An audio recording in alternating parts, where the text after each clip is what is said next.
இப்போ வந்து மொட்டை அடிப்பது, மொட்டையெல்லாம் அடிக்கிறாங்கல்ல, திருச்செந்தூருக்கு மொட்டை அடிக்கிறது, பழனிக்கு மொட்டை அடிக்கிறது, திருப்பதிக்கு மொட்டை அடிக்கிறது. இது வந்து மூட நம்பிக்கையா? இயற்கையான நம்பிக்கையா? மூட நம்பிக்கை தான். எதனால அப்படி இது உலோகங்கள் கண்டுபிடிச்சதுக்கு அப்புறம் தான் வந்தது. இந்த பிளேடெல்லாம் கண்டுபிடிச்சதுக்கு அப்புறம், கத்திரிக்கோல், உலோகங்கள் இரும்பு கண்டுபிடிக்கப்பட்ட பிறகு ஏற்பட்ட ஒரு நடைமுறை. உலோகங்களே கண்டுபிடிக்கப்படாத காலத்தில மொட்டையே அடிக்க முடியாது. மொட்டை அடிக்க முடியுங்கிறதே தெரியாது மனிதர்களுக்கு. தலையில இருக்கிற முடிய அ அரு அ இப்போ வந்து உலோகங்கள் இரும்பு கண்டுபிடிக்கப்படாத காலத்தில, இந்த தலைமுடி ஆண்களுக்கும், பெண்களுக்கும் நீட்டமா வளர்ந்திருக்கும். அப்ப அத என்ன பண்ணுவாங்க, நீட்டமா வளர்ற அந்த தலைமுடிய கல்லுல வச்சு, அத வந்து கல்லுல அடிச்சு, அடிச்சு அல்லது அறுத்து எடுத்திருப்பாங்க. நச்சு, அந்த தலைமுடி அதிகமா வளர தேவையில்லாத தலைமுடிய பிச்சு எடுத்திருப்பாங்க. அப்படிதான் தலைமுடிய கட் பண்ணியிருப்பாங்க. மத்தபடி மொட்டை அடிக்க முடியும் அப்படிங்கிறதே மனிதர்களுக்கு தெரியாது. எப்ப இந்த இரும்ப கண்டுபிடிக்கிறாங்களோ, அப்பதான் வந்து கத்திரிக்கோல், கத்தியெல்லாம் கண்டுபிடிக்கிறாங்க. சமீப காலமா பிளேடு கண்டுபிடிக்கிறாங்க. அப்பதான் மொட்டை அடிக்க முடியும். கத்தி கண்டுபிடிக்கும்போது தான் மொட்டையெல்லாம் அடிக்க முடியும். முடியெல்லாம் வலிக்க முடியும். அப்படிங்கிறதே நடைமுறையா மனிதர்களுக்கு தெரியும். அதனால உலோகம் கண்டுபிடிக்கப்பட்ட பிறகு தோன்றிய ஒரு நடைமுறை. உலோகம் எப்ப கண்டுபிடிக்கப்பட்டது? ரொம்ப ஒரு 3000 வருஷத்துக்கு முன்னாடி பரவலா உலகம் முழுக்க அது கண்டுபிடிக்கப்பட்டு பயன்படுத்தப்பட்டு வந்தது. அப்ப அதன் பிறகு வந்தது தான் மொட்டை அடிக்கிறது. இந்த உலோகங்களே இல்லன்னா, திரும்பவும் மனிதர்களால மொட்டை அடிக்க முடியாது. உலோகங்களே இல்லாத காலங்கள் கூட வரப்போகுது எதிர்காலத்தில. 2040க்கு அப்புறம் இந்த இயந்திர அறிவியலும் செயலிழந்துரும். அதுக்கப்புறம் உலோகங்களெல்லாம் எல்லா தொழில்நுட்பமுமே செயலிழந்துரும். தொழிற்சாலை, மின்சாரம் எல்லாமே செயலிழந்துரும்.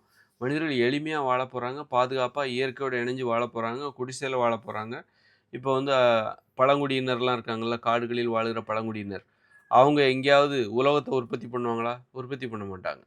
அவங்களால உலோகத்த உற்பத்தி பண்ண முடியாது. ஏன்னா, அதற்கு ஒரு பெரிய அறிவியல் தொழில்நுட்ப அறிவு தேவ.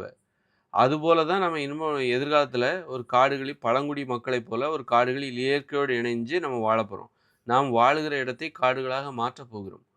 அப்படி எதிர்காலத்தில ஒரு மாற்றம் வரப்போகிறது. அப்படி இருக்கும்போது, இயற்கையோடு இணைஞ்சு எளிமையா எல்லாரும் விவசாயம் பார்த்துட்டு தற்சார்பு வாழ்க்கை முறை எதிர்காலத்தில வாழப்போறோம். அப்போ வந்து உலோகத்த உற்பத்தி பண்ண முடியாது. உலோகத்தை உற்பத்தி பண்ண முடியாது அப்படின்னா, அப்போ கத்தி, இதெல்லாம் நம்மளால இனிமே தயாரிக்க முடியாது. 2040க்கு அப்புறம் தயாரிக்க முடியாது. இப்ப நம்ம கைவசம் வச்சிருக்கிறது தான் நம்மகிட்ட இருக்கிற கத்தி. 2040க்கு அப்புறம் நம்மகிட்ட கத்தி இருக்குதுன்னா, அது இப்ப நம்ம சேர்த்து வைக்கிறது தான். இப்ப நம்மளால தயாரிக்க முடியும். அதற்கான தொழில்நுட்பம், தொழிற்சாலைலாம் இருக்கு. 2040க்கு அப்புறம் இது எல்லாமே செயலிழந்துரும். தொழிற்சாலைகள் செயலிழந்துவிடும். மின்சாரம் எல்லாமே செயலிழந்துடும். அதன் பிறகு நம்மளால கத்தி, இப்ப இருக்கிற கைவசம் இருக்கிற கத்தி தான் எதிர்காலத்தில நம்மகிட்ட இருக்கிற கத்தி. இதுவும் ஒரு 500 வருஷத்துக்கு அப்புறம் நம்மகிட்ட சேர்த்து இந்த கத்தி, உலோக பொருட்கள் எல்லாமே ஒரு 500 வருஷத்துக்கு அப்புறம் 2040க்கு அப்புறம் இயந்திர அறிவியல் செயலிழக்குதுல, அதன் பிறகு ஒரு 500 வருஷம் கழிச்சு, இது எல்லாம் நம்ம கைவசம் சேர்த்து வச்சிருக்கிற இந்த கத்தி, அருவாள் இது எல்லாமே கத்தரிக்கோல் எல்லாமே காணாம போயிரும், பழுதாயிடும், வீணா போயிரும்.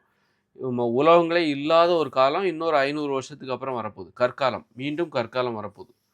அப்போ மொட்டையெல்லாம் அடிக்க முடியாது. ஏன்னா, நம்மகிட்ட இருக்கிற கத்தி எதுவுமே நம்மகிட்ட இருக்காது. கத்தரிக்கோல் எதுவுமே இருக்காது. மொட்டை எதுவும் அடிக்க முடியாது.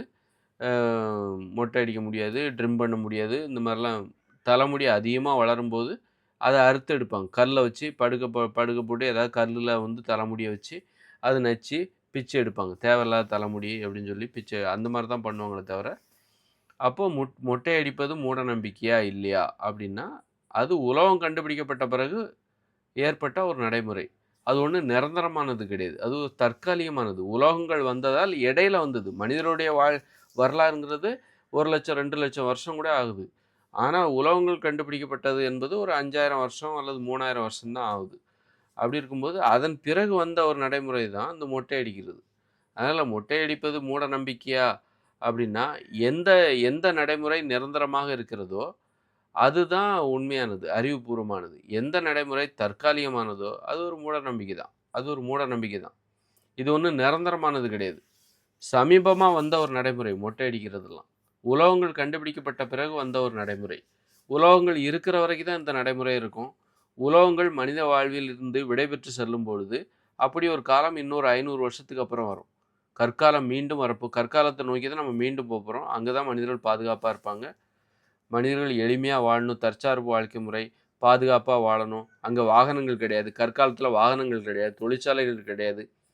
மின்சாரம் கிடையாது. மனிதர்கள் பாதுகாப்பா இருப்பாங்க. வாகனங்கள், நோய்கள்லாம் வராது. கண்ட கண்ட உணவுகள், இந்த தொழில்நுட்பம், அறிவியல் தொழில்நுட்பம் என்பது நமக்கு அழிவை தான் தரும். அப்ப அறிவியல் தொழில்நுட்பம் எதுவும் இல்லாத அந்த கற்காலத்தை நோக்கி நம்ம மீண்டும் செல்கிறோம். காரணம் பாதுகாப்பா அங்க தான் வாழ முடியும். இந்த உலகத்துல நம்ம பாதுகாப்பா வாழ முடியாது அப்படின்னு சொல்லி நம்ம கற்காலத்தை நோக்கி தான் போறோம். கற்காலம் என்பது உலோகங்கள் இல்லாத, உலோக பயன்பாடு இல்லாத ஒரு காலம். அப்ப அந்த உலோக பயன்பாடு உலோகங்களே இல்லாத ஒரு காலம் தான் கற்காலம். அங்க வந்து உங்களால மொட்டை அடிக்க முடியாது அப்படின்னா, அப்போ மொட்டை இன்னைக்கு அடிக்கிறோம் அப்படின்னா, உலோகத்தால் ஏற்பட்ட ஒரு நடைமுறை தானே தவிர, அது ஒண்ணும் நிரந்தரமான நடைமுறை கிடையாது. கத்திரிக்கோலோ, கத்தியோ ஒண்ணும் மரத்துல காய்க்கல. அதனால மொட்டை அடிக்கிறது வந்து ஒண்ணும் பெரிய அது அறிவுபூர்வமான நம்பிக்கை கிடையாது. அது ஒரு தற்காலிகமான நம்பிக்கை. அனைத்துமே மூட நம்பிக்கை தான். எது நிரந்தரமான நடைமுறையோ அதுதான் அறிவுபூர்வமானது. எது இந்த மனித வாழ்வில் கடைசி வரைக்கும் இருக்குமோ, அதுதான் அறிவுபூர்வமானது. எது இந்த உலோகங்கள் கண்டுபிடிக்கப்பட்ட பிறகு, உலோகங்கள் சமீப காலமா கண்டுபிடிக்கப்பட்டாங்க. உலோகங்கள் இருக்கிற வரைக்கும் தான் சில நடைமுறைகள் நம்மகிட்ட இருக்கும். அதுதான் அந்த மாரி தற்காலிகமான நடைமுறை இருக்குல்ல, அது அனைத்துமே மூட நம்பிக்கை தான். அது நிரந்தரமானது கிடையாது. நிரந்தரம்னு அத நம்பாதீங்க. அது வெறும் மூட நம்பிக்கை தான். அந்த வகையில வந்து அ உலோகங்கள் கண்டுபிடிக்கப்பட்ட பிறகு உருவான நடைமுறைகள் வேற என்னல்லாம் இருக்கு? அப்படின்னு நீங்க பார்த்தீங்கன்னா, இப்போ வாகனங்கள்லாம் ஓடுறோம். சக்கரம் இதெல்லாம் வந்து உலோகங்கள் கண்டுபிடிக்கப்பட்ட பிறகு கண்டுபிடிக்கப்பட்டது. சக்கரம். சக்கரத்துக்கு ஒரு மரத்த வெட்டணும். அத சக்கரமா செய்யணும். இப்போ உலோகங்கள் கண்டுபிடிக்கப்பட்ட பிறகு உருவானது தான் இந்த சக்கரம், வாகனங்கள். இதில வாகனங்கள் வந்து மனித வாழ்வில் நிரந்தரமா இடம் பிடிக்கும்னு நினைச்சீங்கன்னா, இடம் பிடிக்காது. உலோகங்கள் மனிதர்களிடம் இருக்கிற வரைக்கும் தான் அது இருக்கும். உலோகங்கள் கண்டுபிடிச்ச பிறகு தான் சக்கரத்தையே கண்டுபிடிச்சாங்க. ஏன்னா உலோகத்த வச்சு தான் நீங்க கத்தி, அருவா இதெல்லாம் வச்சு தான் மரத்த வெட்டணும். மரத்த சக்கரமா மாத்துனாங்க. இப்போ உலோகங்கள் இருக்கிற வரைக்கும் தான். எப்போ உலோகம் கண்டுபிடிச்சாங்க? சமீப காலமா ஒரு 3000 வருஷத்துக்கு முன்னாடி தான் அப்ப சக்கரத்தையே கண்டுபிடிச்சிருப்பாங்க. அப்போ இந்த உலோகங்கள் மனிதர்களிடம் இருக்கிற வரைக்கும் தான் சக்கரமும் மனிதர்களிடம் இருக்கும். அதன் பிறகு சக்கரமே இருக்காது. அப்போ சக்கரம் என்பது அறிவுபூர்வமான நம்பிக்கையான்னா, அது ஒரு மூட நம்பிக்கை தான். அது தற்காலிகமான ஒரு நடைமுறை. உலோகத்தால் ஏற்பட்ட ஒரு தற்காலிகமான நடைமுறை. அப்படி இருக்கும்போது அது ஒண்ணும் நிரந்தரமான நடைமுறை கிடையாது. அப்படி இருக்கும்போது சக்கரம் என்பது அ சக்கரத்த வச்சு வாகனம்லாம் ஓட்டுறோம்ல, வாகனம் ஓட்டுவது என்பது அது வந்து மனித வாழ்வில் நிரந்தரமான இடத்த பிடிக்க போறதில்ல. அது ஒரு தற்காலிகமான இடத்த தான் அது பிடிச்சிருக்கு. அப்படி இருக்கும்போது, அதன் மீது வைக்கிற உங்களுக்கு நம்பிக்கை இருக்குல்ல, வாகனத்த நீங்க நம்புறீங்களா, அந்த நம்பிக்கையே ஒரு மூட நம்பிக்கை தான். இந்த மாரி உலோகங்களால் ஏற்பட்ட உலோகங்கள் கண்டுபிடிக்கப்பட்ட பிறகு உருவான அனைத்து நடைமுறைகளுமே மூட நம்பிக்கைகள் தான்.